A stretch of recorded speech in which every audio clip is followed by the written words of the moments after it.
प्रतिदिन सकाळू एही दुईटी काम करंतु दुनिया रे राज करिबे। भगवान श्रीकृष्ण मनीष समाज पाई सदा सर्वदा किछि ना किछि शिक्षा देइथांती। ताहा कृष्ण आउ सुदामा अंक बंधुतार हेउ अबा कृष्ण अर्जुन अंक गाथा हेउ सबु किछि ना किछि शिक्षा देइछि। तेबे बंधुगण आजिर एही पोस्टरे आमे जानिबा श्रीकृष्ण कोन कहिसंती।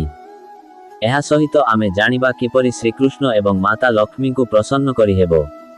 तेबे भगवान कृष्ण कहिसंती कर्म करिचाल किंतु फलर इच्छा कर नाही।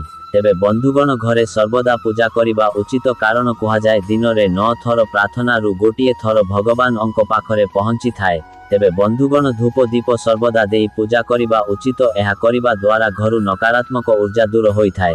तेबे सकाळु सर्वप्रथमे कोन करिबा उचित आसंतु जानिबा।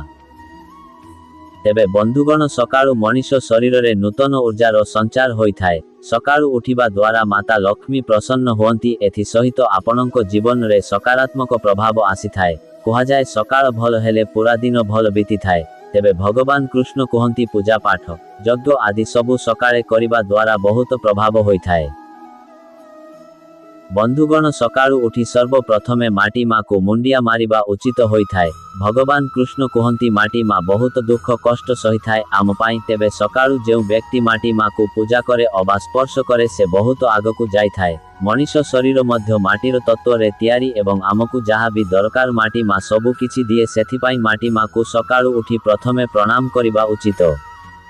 सकाळु उठी स्नान करिबा समय रे पानी रे गंगा जल मिसेकी स्नान करंतु। हिंदू धर्म रे गंगा जल को अत्यंत पवित्र बोली विवेचना करा जायछि। एहा महादेव अंक मस्तकरे अछि। तेबे एहा द्वारा सकाळु उठी गाधेइबा द्वारा मनीषर समस्त नकारात्मक ऊर्जा दूर होई थाए। शनि अंक प्रभाव रु मध्य मनीष मुक्ति पाई थाए। बंधुगण रात्रि रे तंबा पात्र रे किछि गंगा जल भरी शयन कक्ष रे रखि दियंतु एवं सकाळु उठी सेई जल को सोइथिबा सेजरे छिंचन करंतु एवं बाकी सबु पी दियंतु। गंगा जल पीबा द्वारा सहस्र जन्मर मुक्ति मिली थाए। विश्वास करा जाए मृत्यु समय रे जदि सेही व्यक्ति को गंगा जल दिया जाए तेबे ताहार सबु पाप क्षय होई जाए एवं मोक्ष प्राप्ति होई थाए। शिव पुराण रे मध्य कुहा जायछि प्रत्येक दिन मनुष्य निज उपरे गंगा जल छिंचन करिबा द्वारा मोक्ष प्राप्ति होई थाए। सनातन धर्म रे लवंग को बहुत शुभ बोली विवेचना करा जायछि। एथिरे भाग्य बदलई देबा पाई शक्ति रहिछि। कुहा जाय लवंग रे मां दुर्गांक बास होई थाए। तेबे राति रे सोइबा पूर्वरु तकिया तळे लवंग रखंतु एवं सकाळु उठिला परे पानी साथिरे पी दियंतु। कुहा जाय एथिरे 9 देवींकर आशीर्वाद प्राप्त होई थाए। बंधुगण आपण सकाळु ठाकुर पूजा करिबा समय रे भगवान अंकु फूलटा निश्चिंत अर्पण करुथिबे।